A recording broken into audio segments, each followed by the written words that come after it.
Hello, everyone. My name is Daja Britt. I am currently studying for my second master's at the Queen's University in Charlotte for communications.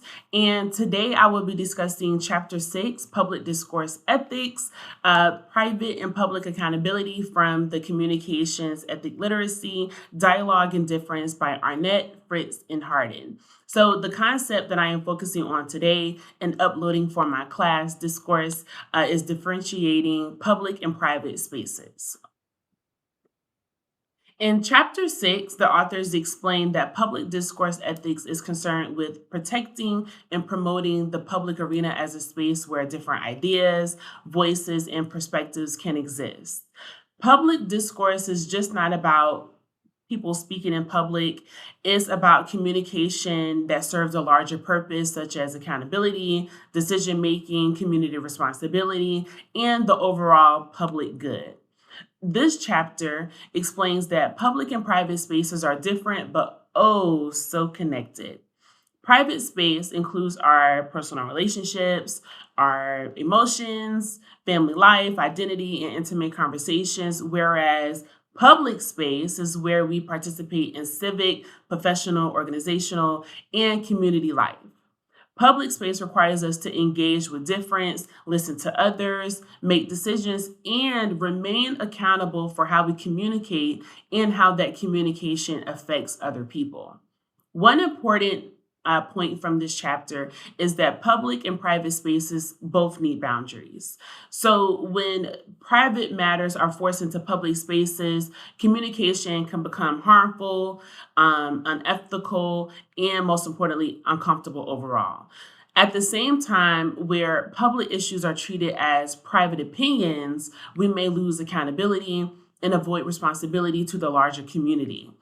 This chapter also discussed the danger of what is called the collapse or blurring of public and private life.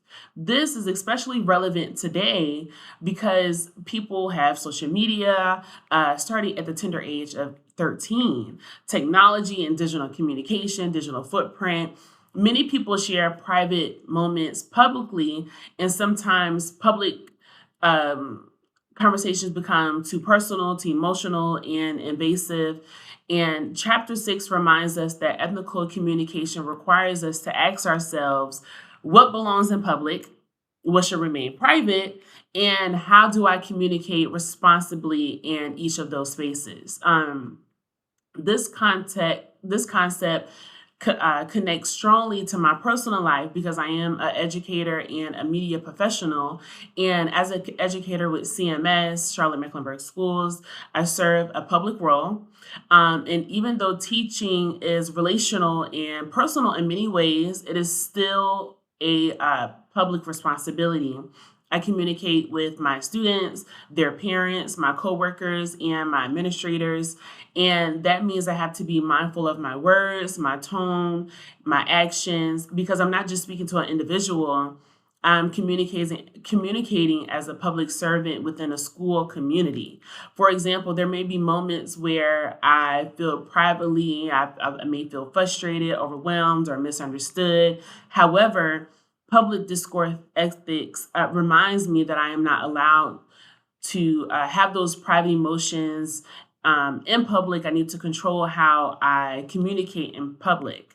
Because if I'm addressing a parent concern, a student behavior issue, or a workplace misunderstanding, I still have to communicate with professionalism, clarity, and respect. My personal feelings may be real, however, my public role requires accountability. And this is where public decision making comes in, right? Chapter 6 explains that public decision making is not based on personal opinion. So this requires discernment, openness to other perspectives, and a willingness to give reasons for our actions. In education, decisions affect my students, their families, and overall the school community. And because of that, ethical communications means thinking beyond myself and considering the larger good. Another example comes from my work as a media correspondent and red carpet host. When I interview people at public events, I am creating public discourse. The conversation may feel relaxed and conversational, but it is still public and may be recorded, posted online, and connected to someone's image, their brand, and their reputation. So in that space, differentiating public and private communication is very important because I may ask someone their business, their purpose, or their role at the event, or what message they want the audience to receive. And those are appropriate public questions, but I also have to be careful not to cross into private information that the person did not want to share. Ethical media communication means respecting boundaries while still creating meaningful conversations. So, for instance, on a red carpet, I may ask, "What brings you out tonight? Why does this event? What does this event mean to you?" And those questions allow the person to speak publicly without feeling exposed. But if I ask about personal and family matters, private conflicts, or sensitive information that has nothing to do with the event, I would be invading that person's private space. Chapter 6 helps me understand that because something can be asked publicly does not mean it should be.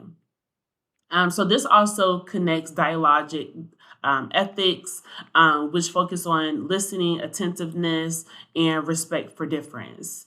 Dialogic ethics does not mean everyone has to agree.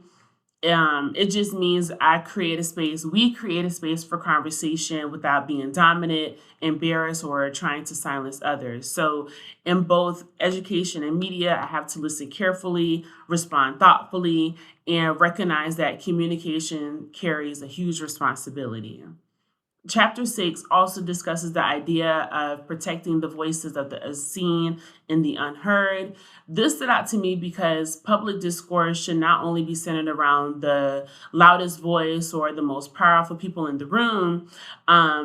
In a classroom, this means creating a space for students who may be quiet, bilingual, multilingual, shy, or building their confidence. In media, this means that using the microphone to highlight stories, businesses, and community spaces also deserve that visibility.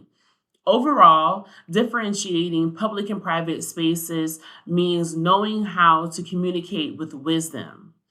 Private space allows and protects intimacy, identity, and personal relationship. Public spaces protects accountability, difference, community dialogue, and the public good. Both spaces matter, but they serve a different purpose. So in conclusion, chapter 6 helped me understand that ethical communication is just not about what we say. It is also where we say it, why we say it, and how it affects others. So myself as your educator, I have to protect the dignity of my students, their families, and coworkers. Myself as a media host, I have to respect the boundaries of people that I interview.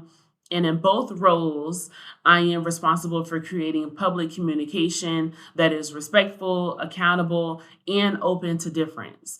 Public discourse reminds us that the goal is not to simply be heard.